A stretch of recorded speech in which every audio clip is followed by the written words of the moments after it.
Hello, Exiles. This is Ryan from Behind Eyes Gaming, and welcome to another Path of Exile video.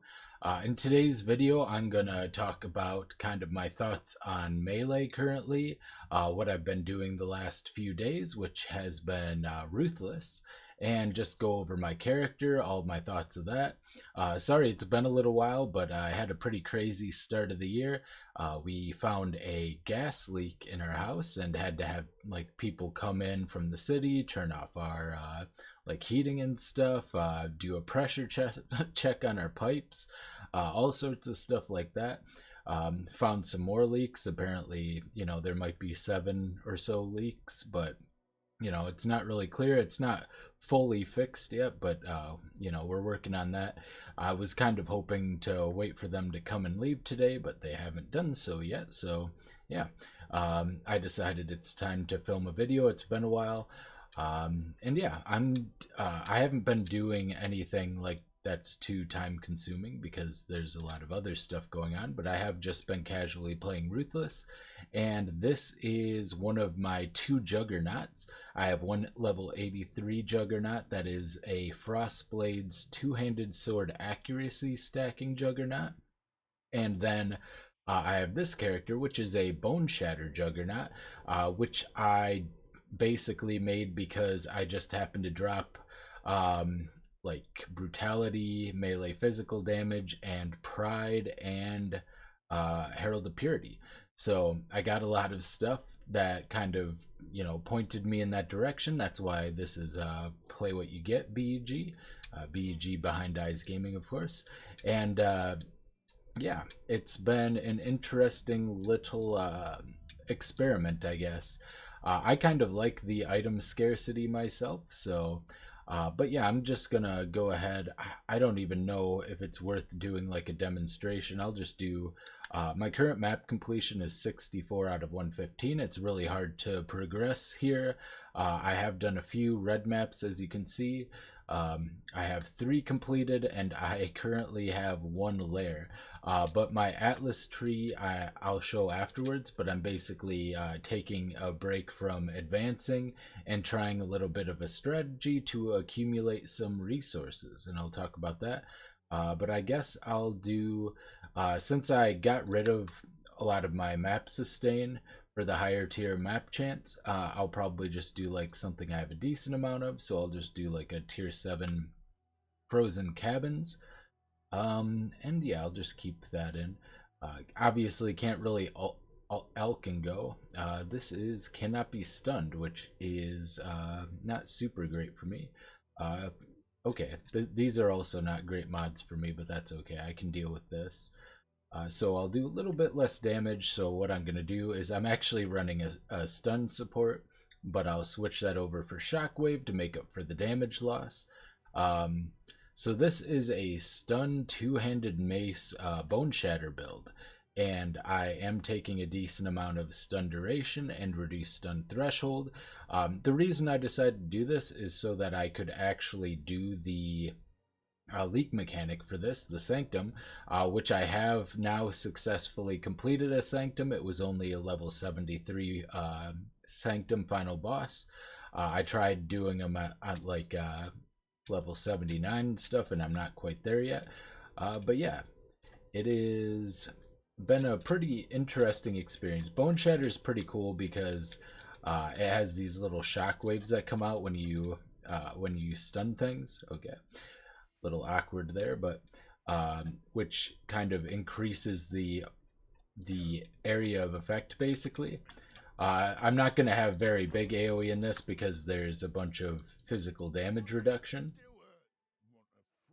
Let's see. Abyss Scarabs. I do want to keep him level 3 because I do want to make sure I get Scarabs. Scarabs are very important. But yeah, basically when I stun things, these little shock waves that come out that are kind of more or less invisible, little pulses of physical damage. I think they do the same amount, and they seem to be able to overlap because I can get, even without shockwave support, I can get really big AoE when I have the stun support in here, when I'm actually using it.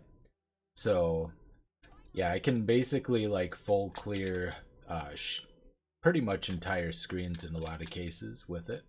And I only have one additional strike that I'm getting for a mastery. I do have Ancestral Call, and I was using it, but I decided the AoE was good enough that I didn't need to.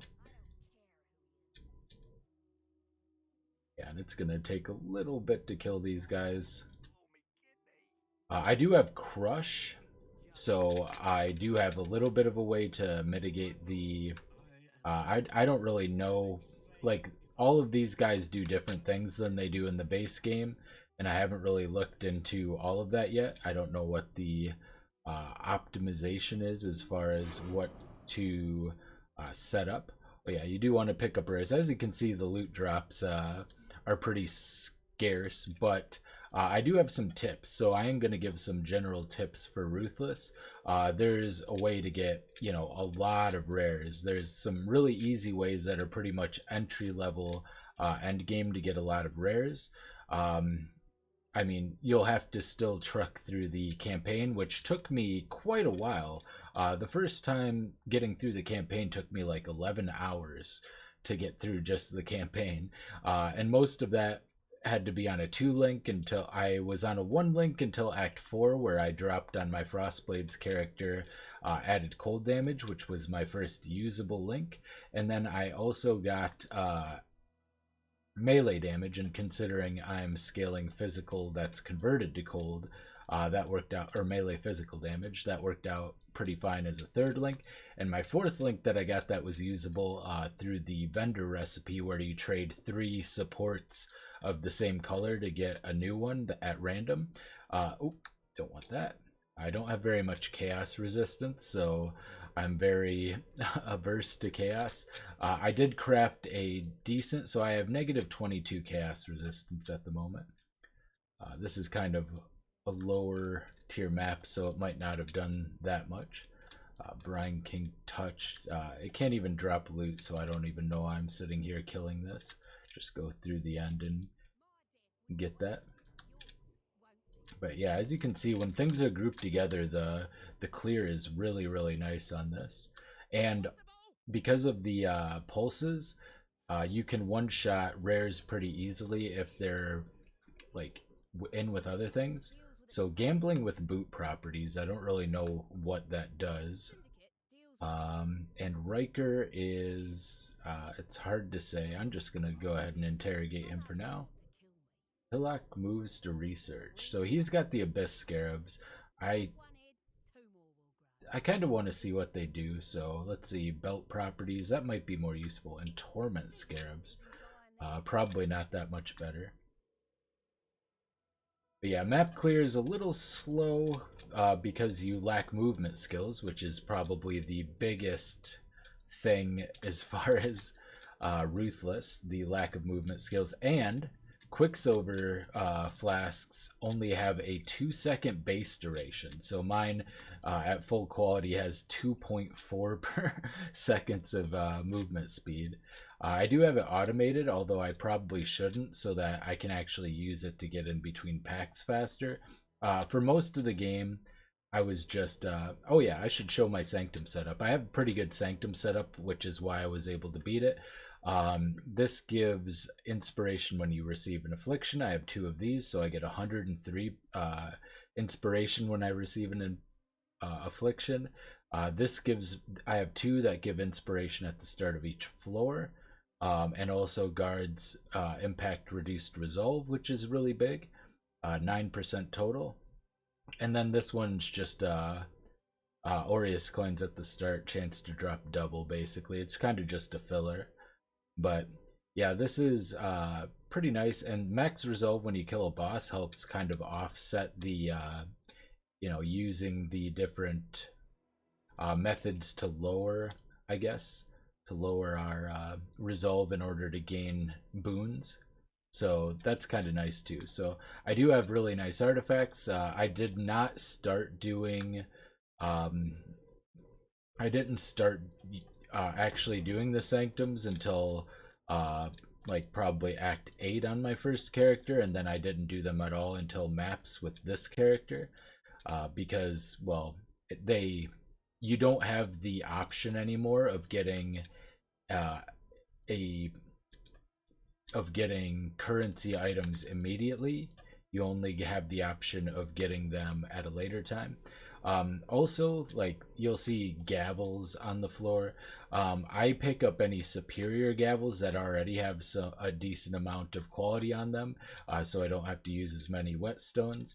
And then I actually use them and vendor them with a low-level map to get chisels, because there's not a lot of great ways to get chisels. I also usually pick up quality flasks in order to get glass blower baubles, but I shouldn't need to pretty soon here. I think I have about enough glass blower baubles to max out a bunch of flasks, but I suppose I'd need to. It'd be nice to have some extra ones just for future, I guess, for future characters. Oh, getting some lag here. There you go. All right, and now we finally have the boss. This is probably the longest map demonstration I've ever had.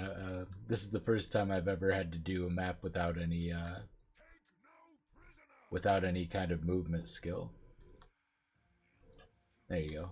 The boss wasn't too hard, but once again, this is level 74 and I'm level 85. Another feature of Ruthless, though, is that you can only get 3 ascendancies. So I have done the Uber lab, but yeah, there's no point. You just get your your like lab enchants and stuff. So it's not super helpful. That's actually a decent quiver, so I'll probably stash that. That's a lot of damage, tier 3 and tier 2 elemental damage, but I don't even know if that's worth holding on to. I do have to clean through my stuff because I end up keeping a lot of stuff that I might use later on down the line. But yeah, this is a slow base, and like the only thing I could see using this for is like battle mage if I wanted to make a Templar, but the dex required on solo self-bound Ruthless, the dex requirement would be hard to overcome. So yeah, I'll go over my gear and my tree. It's a pretty simple setup, as you would expect, not having a lot of stuff available. If you look through my currency tab, I have 2 chaos, 4 elks, no chances, 1 scour, no regrets. Chance orbs are basically like gold in this, and yeah, I have no fusings and jewelers because I've been converting them into chance orbs. Chance orbs buy orbs of unmaking. They buy yellow tier maps from Kirak after you complete his mission from his oops, I have a mission, but yeah, you go to purchase them, and like rare maps require a chance orb, yellow tier maps require chance orbs, contracts and heist require chance orbs, scours require chance orbs, which means regrets require even more. I just constantly burn through chance orbs, so if anybody knows how to generate chance orbs in Ruthless, the only thing I could think of is strong boxes, the items being mirrored. If you sell 2 items that are have the same name and properties and everything, you get a chance orb. That's literally the only thing I can think of to like easily get chance orbs. But yeah, we'll have to see. I'm working on a bunch of different things, but yeah, I'll just go over my gear. This is one of my 2 clubs that I use, or my 2 maces that I use. It is a tier 3 increased fizz damage and tier 6 flat fizz damage roll on a Karui Maul. So it does just a big chunky amount of damage, 350 to 539. I also have a faster base on a pile driver, which does a lot less damage but has more attack speed, and also has reduced enemy stun threshold and then a roll with stun duration. And since I am focused on stun, that's nice. But this has 45% stun duration and a lot more damage, so I believe I get bigger stuns with this. But if I ever need just a faster weapon, I have this kind of available as backup. This helmet is probably one of the nicer pieces of gear I have. 1081 armor, which is huge, 94 life and double resist, really good, and strength, which is helpful for a variety of reasons. This amulet is very bad. It has lightning resist, which I need, and I absolutely need the mana leech because right now I am using a mark on hit warlord's mark. But when I'm fighting a lot of things that won't be marked by mark on hit, like your regular blue and white mobs, I will run out of mana very quickly. Less so now because I have less unreserved because I'm not running petrified blood. I was doing a low life version of the build, but I want to wait until I get determination and possibly a little bit more regen, which I have 626 before I go back into that. But so now it might not be as big of an issue, but I did anoint Sentinel onto it, which just gives armor. The evasion rating is irrelevant and some resists. So my resists are all like over LE weakness capped and pretty set, I guess, for now. I'm running a replica Ambu's charge. So this came as a 5 link. I actually did one so far. I'm gonna do a lot more, but I did one blueprint so far. It seems like all the blueprints only have replicas and unusual gems. I also used that to get Divergent Maim, which isn't that helpful, but I didn't have Maim, and it's just more physical damage, so I was able to use that for a link. But I currently have 4 blueprints to run, and I'm going to get a lot more because I am speccing very heavily into Heist, which I'll talk more about in a bit. But during that blueprint, I did have 2 5-link replica Ambu's charges be available in 2 different wings, along with some other divergent uniques like replica rather, like replica Prism Weave, which if I play Spellcaster, that's going to be huge because as soon as I slap this on at level 25, that's like an enormous amount of flat added damage. So if I do ever, play a Spellcaster, then replica Prism Weave is going to be very helpful. But yeah, this is my body armor. It has a lot less armor than my previous body armor, which had like 1200 plus, a comparable amount of life and more LE resistances. But one of the good things about this is you gain an endurance charge when you're hit. You actually hit yourself with Boneshatter, which is a pretty nice thing to note. Previously, to generate endurance charges, I was using Inexorable, which gives you a 25% chance to gain an endurance charge when you're hit, which also works with Boneshatter. So even if things aren't actively hitting you, if you're dodging things like, say, in the Sanctum, you still are giving endurance charges to yourself by hitting yourself. Same thing with Replica Ambu's charge, except it's guaranteed every single time. It would also work similarly to Unflinching, but I can only have 3 ascendancies, and I like Unstoppable a lot, and then I'm using Unbreakable and Untiring, and I believe I'm going to need Untiring to sustain Boneshatter. So unfortunately I have to either use the skill tree option or this, and I am using this at the moment. It is pretty good, just very low armor compared to what I could get on a rare body armor, but everything else is fine. And you do lose 2% of life per second if you've been hit recently, but I mean, our regen is way more than 2% of our max life, so it's not that big of a deal. I have one kind of bad ring that I'm just using to fix resistances, and I think I need it for the intelligence as well. I have a real problem with intelligence. I'm getting some from my boots and 8 from this, so basically none. But I need to fix that with like an amulet or something.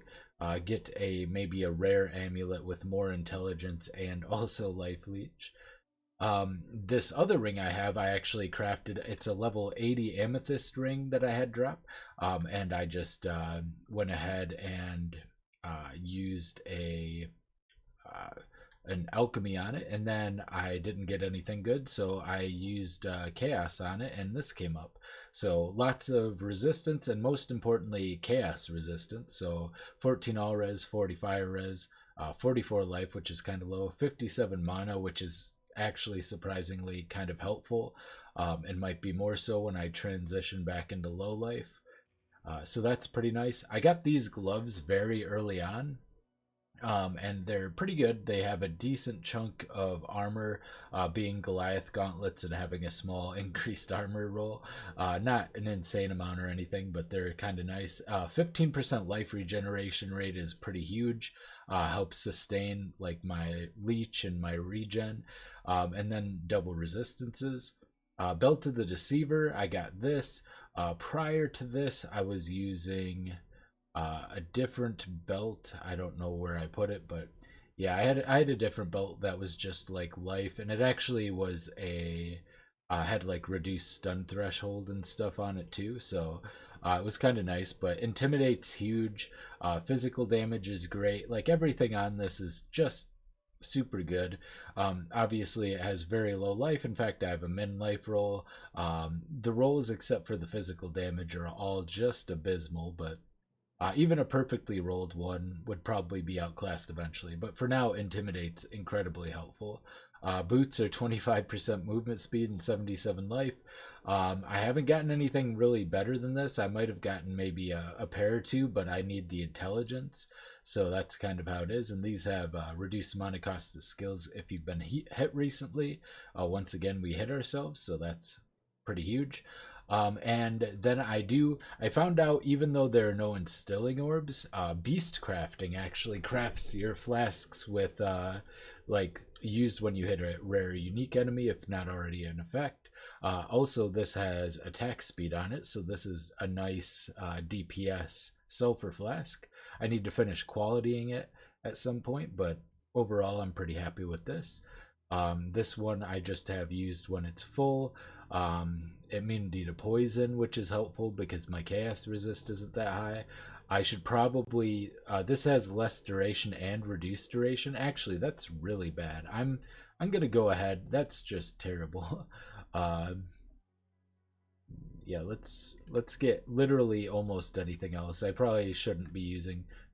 Sure, that's better. Increased. Just having a longer duration is nice. I don't need immunity to poison, and that was just way too much reduced duration. And then I have this, which gives me charges when I'm hit by an enemy, which is very nice. Unfortunately, it's not when hit, but I can see why they wouldn't have that as the thing, because there are ways to hit yourself a bunch. Like ward loop would be crazy OP if that were the case.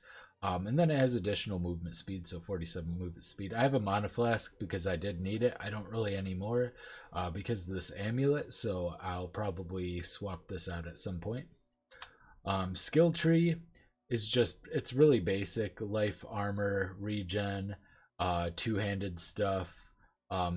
This little wheel is kind of nice, the kinetic impacts, because not only does it have like a decent amount of damage per node, 10, 14, 14, and 25, which isn't terrible. It's not great, but it's not terrible. But this has chance to deal double damage, which is really cool, and also the chance to double stun duration, which is nice as well.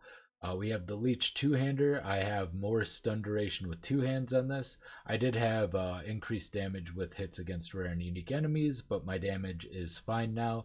And I didn't really think the 3% chance to deal triple damage was that worth it, especially with how low my attack speed was.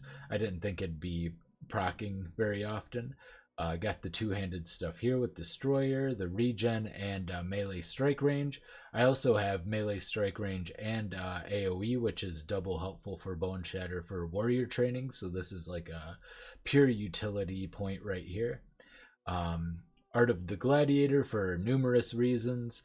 Actually, the ignore all movement penalties from armor is kind of helpful too, because every ounce of movement speed you have is nice in this. And then down here, Soulless Steel for max res. I might get Prismatic Skin, but I still have to get like my endurance charges and frenzy charges that are nearby. I have the Impaler, which I use with Harpooner.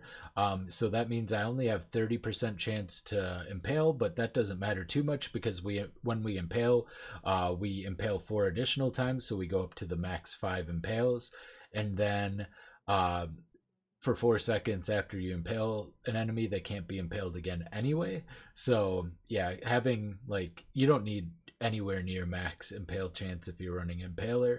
And Harpooner is very efficient because it gives 30% effect and 50% duration on your impales. And you also get effect from this as well. So it's 10% chance to impale and then another 20. So that's 30 total.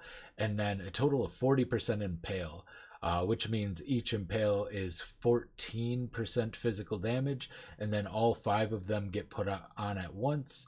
So let's see, that would be 70% more damage basically for 5 points basically. So I would say that's definitely worth it. Just looking at that, there might be like a second or two where my impales are down and I'm not getting that, but it's up often enough to be functionally pretty close to 70%. It might end up mathing out to be more like 50% more damage overall, but that's still like a lot for 5 points. Yeah, and then of course we have Steadfast with melee hits Fortify, which puts us up with all the max fortification, and then the minus max fortification to 23 Fortify, which is pretty much always up. I wouldn't mind getting like Rampart and possibly the +3 fortification on this, or the reduced damage taken from damage over time might be nice as well. But I mean, it's only 1 point to path down. I can't get rid of this intelligence, so I would have like a weird inefficient point there. I guess I could put, hard knocks in, but once again, I don't really want to waste that. Spine Crusher with the Mace Mastery, stun duration on enemies. And then I also have crush enemies on hit with maces and scepters, which lowers their physical damage reduction by 40%. I am considering using Bastion Breaker, which has Overwhelm, and then possibly the Physical Mastery, which can also give, so that would give me a total of 75% physical damage reduction Overwhelm. But I'm not really sure if that's necessary or not. But it might be helpful because, on maps that do have physical damage reduction, it is a little bit of an issue. But yeah, this is all like stun duration and then reduced enemy stun threshold plus damage. And then I get these back ones, which give me a little bit extra reduced enemy stun threshold and the Bone Breaker. And then, of course, I have life, so I have like Bloodless, Bravery, Heart of the Warrior, Golem's Blood. Not too much life, as you can see, a little over 3,300. I have some of that reserved because I have Vitality with Arrogance at the moment. And that's just because my base mana is so low that the reservation of Vitality basically means that I would have to take another point or something. So I think it's worth losing like 400 life, possibly, in order to save myself a point. I'm not really sure if that's true, but it's been working out okay. And then I have Frenzy Charge generation through Disciple of Slaughter and the Mark on Hit Mastery, which is something I've used frequently. So we have increased damage per Frenzy Charge and chance to gain Frenzy Charge on kill. So when we hit a pack, we usually shoot up to max Frenzy Charges. And then I have the Charge Duration, which is really important because it takes sometimes a long time to get through packs. Then I have all of this melee damage and strike range with Assured Strike, and then strike skills target one additional nearby enemy. So yeah, that's pretty much the breakdown of my skill tree. It feels like this is inefficient looking at it because it's kind of all branched out in the centralized area, taking up so many points. I've tried to like theory craft how I could save points, but haven't been successful. I could do it by, say, going through here, and then dropping all of this stuff here and instead pathing down here. But that would get rid of martial experience. I do have Leech via Warlord's Mark, so it might be okay to do that, and then I could make up for the damage with like Bastion Breaker. But that would also mean I couldn't get Prismatic Skin very easily. But it would give me access to like Goliath and or Lust for Carnage. Lust for Carnage would give me the Leech, so I guess that would make up for that. So, but once again, losing the intelligence would be a little bit of an issue. And I guess I could just grab the two-handed mastery here. So that is a possibility for later, and that would put me close to Rampart. So that might be the way that I end up going as far as efficiency.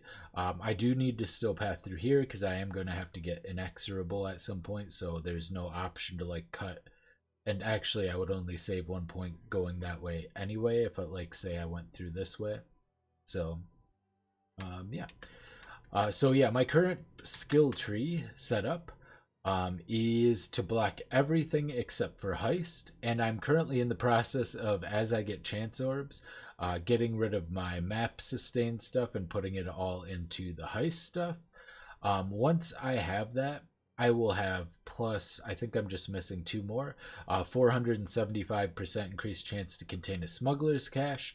And so the way it works in Ruthless, from what I understand and what I've read from like the devs in the Discord and everything, is that there's a 50% chance for any content at all to spawn, like for there just to be a piece of content on a map. So every other map you'll get a piece of content basically. And then that's spread equally amongst the 4 masters, and then also the 10 different types of things you can block, the 10 league content pieces that you can put on there. There's also essence and strongbox, but they seem to be related to like the points you get from here and not from really anything else. But so the way I understand is those are all linked together in basically a pool that has a chance to spawn. So as a baseline, any given piece of content, you have like a 3.2% chance of spawning. And so in order to manipulate this, what you can do is when you block something, it basically distributes that chance amongst the rest of them. So by blocking everything except for the heist stuff, that means instead of being distributed 14 ways, the chance is distributed 5 ways, just the different masters and heist. So that means you now have a 20% chance for it to spawn if a piece of content spawns, and a 10% chance overall. You can get secret stash, you can get up to a 475% increased chance to contain a smuggler's cache. If I understand correctly, that means you'll have over that 50%. So that means basically every other map, you're guaranteed to have a heist cache spawn, which can also spawn like blueprints. So once I have all of these, or even one more, that'll be the case. And then once I have that set up, I believe the way it'll work is either it'll go like regular overflows where it's still a 50% chance for content to spawn at all, and then but then the overflow is basically given as a chance for a second heist cache to spawn, or it'll go over that 50%. I'll get heist cache in like 60% of my maps overall, because I have noticed sometimes master missions also spawn when heist caches spawn. So I'm not 100% sure on how that works. But other than that, I just have a bunch of map drop chance. I was running Wandering Path and spec'd out of that. So I'm basically going to grab this. Oh, it'll actually be 525% increased chance. So yeah, it'll be almost 70% chance if it works that way.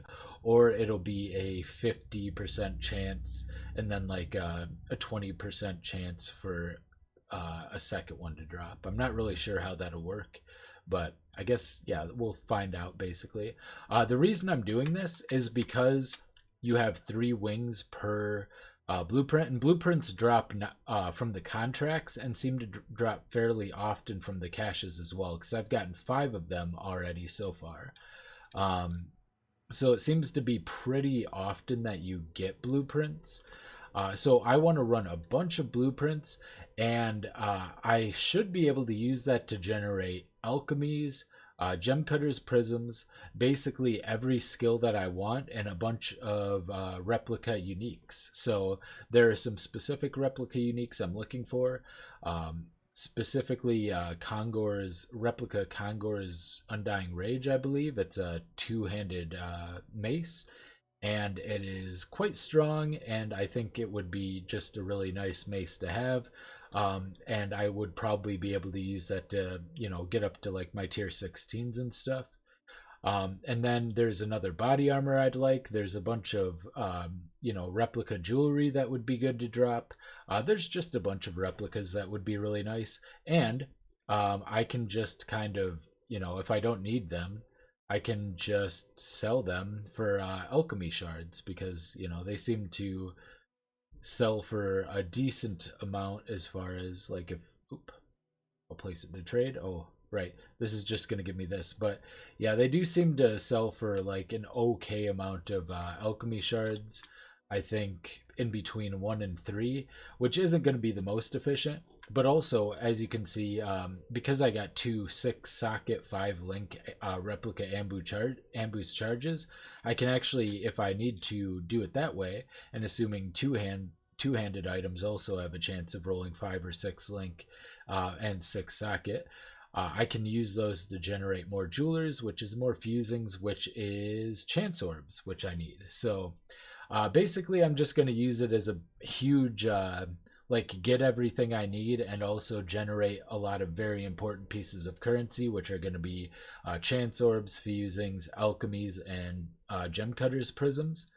And yeah, I'm going to do that probably for the next maybe day or two, and see what happens. I will get back to trade eventually, so don't worry about that. But at the moment, I'm really enjoying this. Hope you like this. I'm not really sure. It's certainly not for everyone. Not a lot of people are playing Ruthless, it seems like, especially not solo self-found Ruthless. But I'm personally enjoying it. I'm using it as like basically a speed detox from all the super zoomy builds I've been doing. And then once I get back, I'll be ready to go, fresh to blast some maps and miss the feeling that gave me. So, hope you enjoyed. This has been Ryan from Behind Eyes Gaming, and I will see you next time. Bye.